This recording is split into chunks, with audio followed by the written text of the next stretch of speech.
Hi, Ali from Alys Stitchy Fingers here, and as promised on a channel the other day, I said I would do a tutorial on the Snowflake template.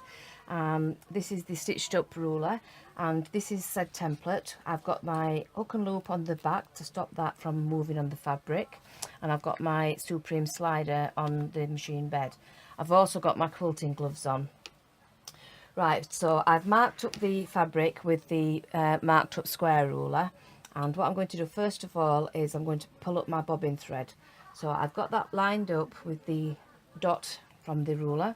I'm going to drop my needle holding onto the thread and raise up the needle again. That will give me the bobbin thread underneath so I can get my threads underneath. Right, so what I'm going to do is I'm going to start sewing down the full length here, go around the circle and then back to do the side arms.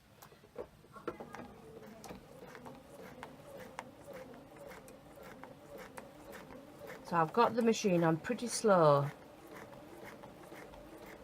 and if anybody saw the Achanda one, you'll notice that I was having difficulty moving around. It was because I've got a low shank foot on, and the sandwich was quite thick because I had a really thick wadding in. So don't have too thick a wadding in. So I'm going all the way around the curve now, back to where that started, and go down the main part. Now I'm going to stop when the foot gets level with that top part there, and then I'm going to go down the side till it reaches the end, and then backtrack along that same piece, go down the other side,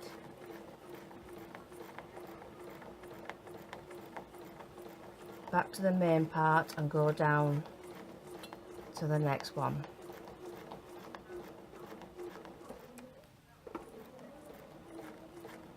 Down the arm again,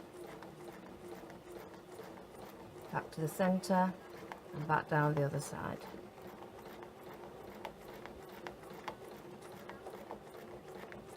Back to where you started, and it will stop with the needle down, and then I'm going to lift the template slightly and rotate it around to do the other side. So do exactly the same. It's always better to do the opposite ones first, then do the right angles to that, and then do the in-between ones. So around, I'm putting a little bit of downward pressure on. The length of the stitches is determined by how fast I move my hands. Stop when it's level with the start of the main shaft again. I've got a lovely variegated thread on,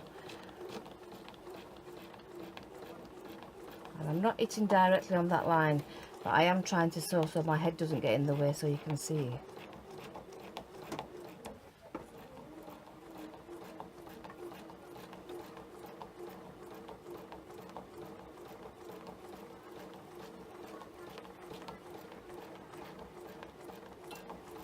That's a bit better. Practice does make you more accurate. So now we're going to do the right angles to that.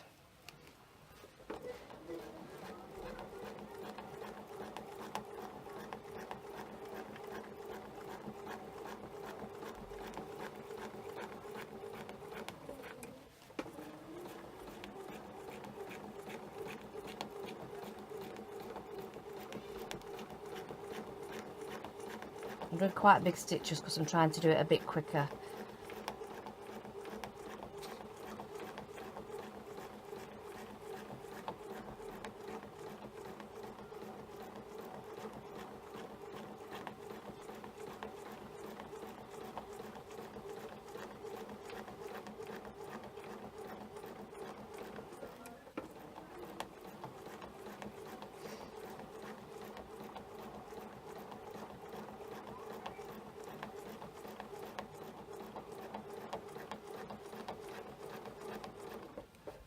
Rotate it again. I will speed up the machine just a little bit, so bear with me if it goes a bit wobbly. I'm just trying to get the tutorial finished for you.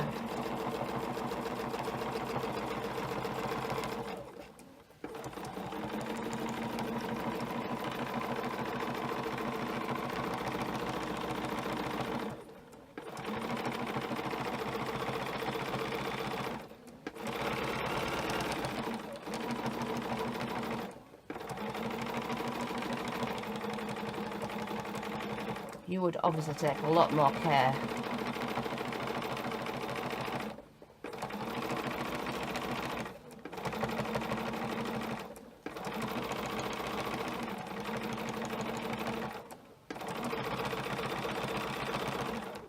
Right, so we've done the 4 there, and now we're going to do the ones that fill in between. Now this is where you're going to join up to make that star.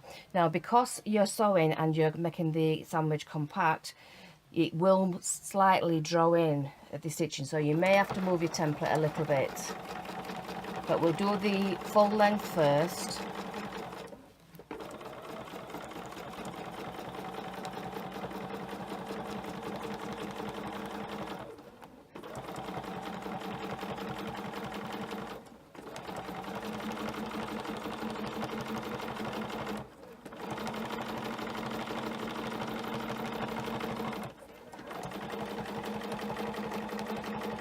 So get down to where it is, where you're going to start, and then I'm just going to move that slightly down a little bit, remembering that it always stitches a 1/4 inch away from the edge of the foot.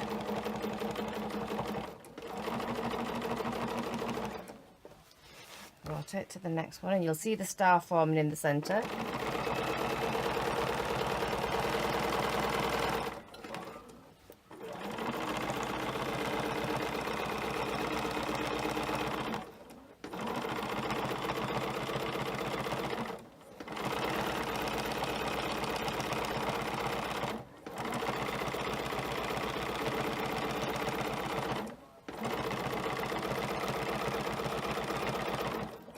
Again, I just need to move it just a couple of millimetres.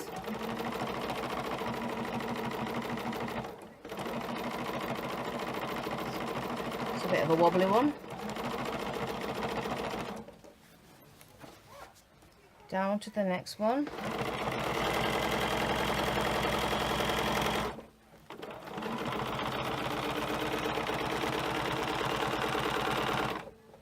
These would look lovely embellished with some little of the stick-on gems with the hot fixed crystals.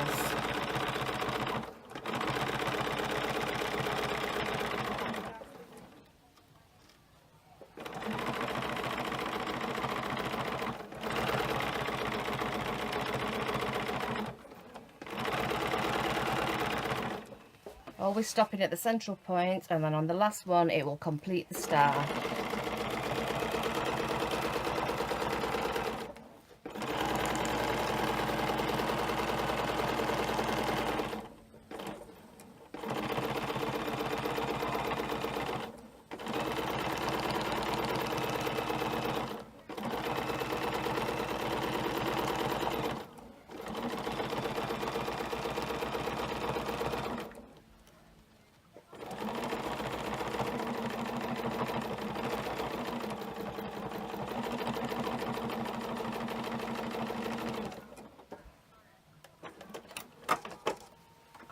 Take your work out, snip off your threads, and there you've got the completed snowflake.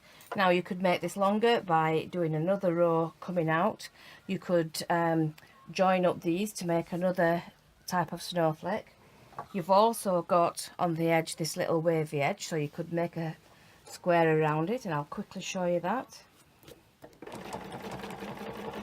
And that can go as long as you like, so you're just going to sew to the last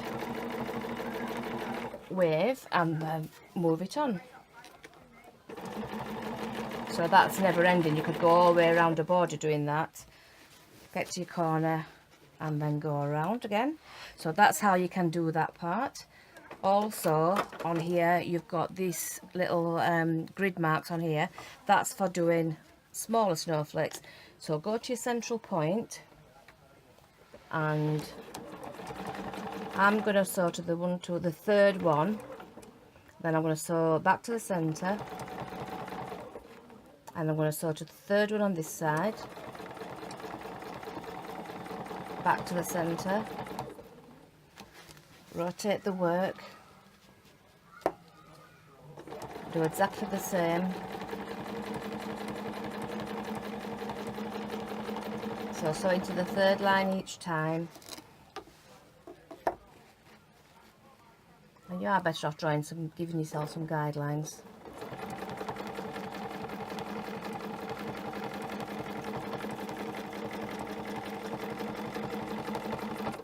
Stop in the centre and then do the last one directly across, and you've got yourself some smaller snowflakes.